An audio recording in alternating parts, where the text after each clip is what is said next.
पेरुनद रन्नी के एक शांत पहाड़ी इलाके में शनमुगम, जिसे सब प्यार से बेंज कहते हैं, अपनी एक सिंपल जिंदगी जी रहा होता है। पहले वो एक मशहूर स्टंटमैन था मलयालम और तमिल सिनेमा में, लेकिन एक दिन सेट पे हुई एक भयानक हादसे से उसके सब कुछ बदल दिया।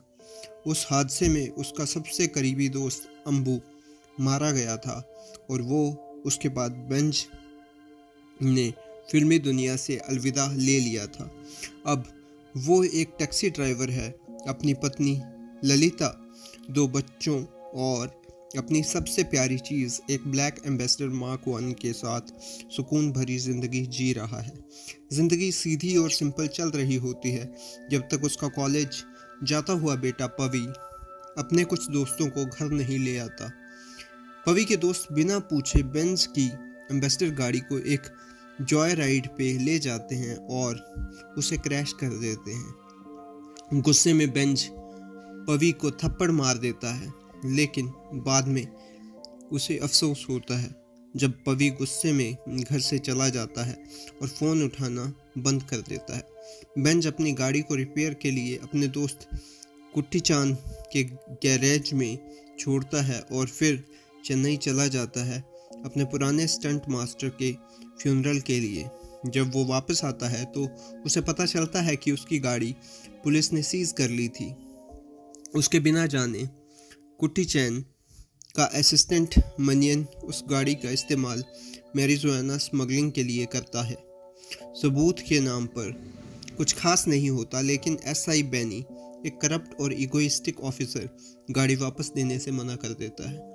बेंच पुलिस स्टेशन के बाहर घंटों तक खड़ा रहता है जब तक सीआई जॉर्ज मथन, एक काम और रिटायरमेंट के करीब सीनियर ऑफिसर, आता है और हेल्प ऑफर करता है, एक शर्त के साथ। जॉर्ज कहता है कि अगर बेंच उन्हें, बेनी को और कांस्टेबल सुदेश को एक इंगेजमेंट पार्टी में ले जाए तो गाड़ी छोड़ दी जाएगी।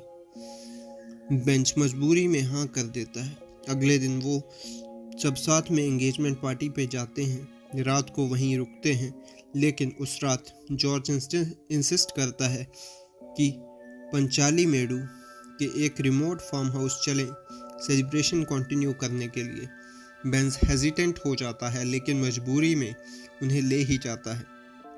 वहां जाकर बेंज को पता चलता है कि यहाँ पर एक डरावना सच है। सुदेश की बहन का एक्स बॉयफ्रेंड के साथ एक झगड़े में उसकी मौत हो गई थी और उन्होंने उसकी लाश बेंज की गाड़ी में छुपाई है, जिसे फॉरेस्ट में डिस्पोज करना है। बेंज शॉक में होता है, लेकिन कुछ नहीं कर पाता। वो चुपचाप देखता है जब वो लोग लाश जंगल में फेंक देते हैं। अगले दिन बेंज डिस्टर्ब्ड वापस घर आता है। ललिता उसकी शर्ट पे खून देखती है और उसका उदास चेहरा महसूस करती है। उस वक्त वो बताती है कि पवी अभी तक घर नहीं लौटा है और उसके कॉल्स का जवाब भी नहीं दे रहा। जब बेंज हॉस्टल जाता है, उसके दोस्तों से पता चलता है कि पवी कुछ दिन पहले ही घर निकल गया था। अब बेंज और परेशान हो जाता है और पुलिस के पास जाता है। पुलिस उसकी बात लाइटली लेती है और कहती है कि शायद उस थप्पड़ की वजह से पवी घूमने चला गया हो। कुछ दिनों बाद जब बेंच अपनी गाड़ी साफ कर रहा होता है तो उसे वॉलेट मिलता है। जब वो उसे देखता है तो उसके होश उड़ जाते हैं। वॉलेट पवी का होता है। अब बेंच को समझ में आता है कि जिस लाश को उसने जंगल में डंप करने में मदद की थी, वो किसी और की नहीं, उसके अपने बेटे की थी। दिल टूट चुका होता है, लेकिन बेंच अब जस्टिस के लिए खुद निकल पड़ता है। वो सुदेश को पकड़ता है और उसे सच उगलवाता है। सुदेश बताता है कि जॉर्ज ने पूरी कहानी गढ़ दी थी, कोई एक्स बॉयफ्रेंड या हरासमेंट हुआ ही नहीं। जॉर्ज ने सुदेश को रूट गाइड करने के लिए यूज़ किया। रियल में सुदेश को भी कार में बैठने के बाद ही पता चला कि पीछे लाश थी। इसी बीच पंचाली मेडू में एक लैंडस्लाइड के बाद पवी की लाश मिल जाती है। फोरेंसिक्स कंफर्म करते हैं कि वो पवी ही था। जॉर्ज और बेनी फिर से एक झूठ कहानी बनाते हैं। कि बेंच ने ही पवी को फैमिली टेंशन के चलते मार दिया। जब वो लोग ललिता और उसकी बेटी को अरेस्ट करते हैं, उन्हें मजबूरी में बेंच के खिलाफ बोलने के लिए फोर्स करते हैं। तभी पता चलता है कि अंबू और ललिता पहले से शादीशुदा थे और पवी उनका बेटा था। बेंच ने उसे अडॉप्ट किया था जब उसने ललिता से शादी की थी। बेंच को जेल में रखा जाता है। वहाँ जॉर्ज प्लान बनाता है उसे मारने का, लेकिन बेंच का गुस्सा अब हद पार कर चुका होता है।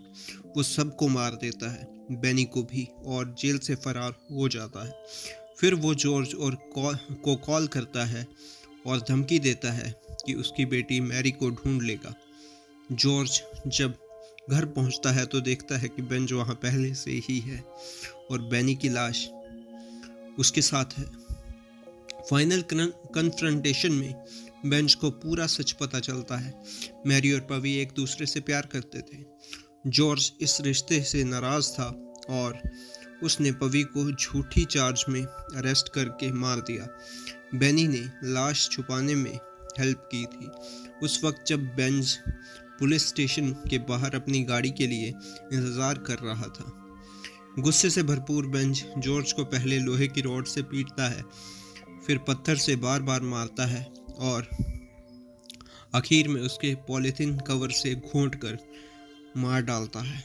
पवी के फ्यूनरल में मैरी बेंज के परिवार के साथ ही खड़ी होती है, अपने प्यार के साथ। जब बेंज कोर्ट में लाया जाता है तो वो मीडिया के सामने सर उठाकर कहता है, मैंने अपने बेटे को नहीं मारा, मैंने उसके कातिलों को मारा है।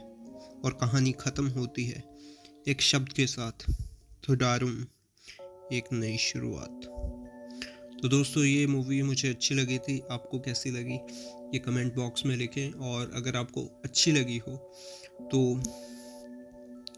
इस चैनल को सब्सक्राइब करें। ये था मेरा रिव्यू। मैं मिलता हूँ आपको किसी और वीडियो में। Bye bye.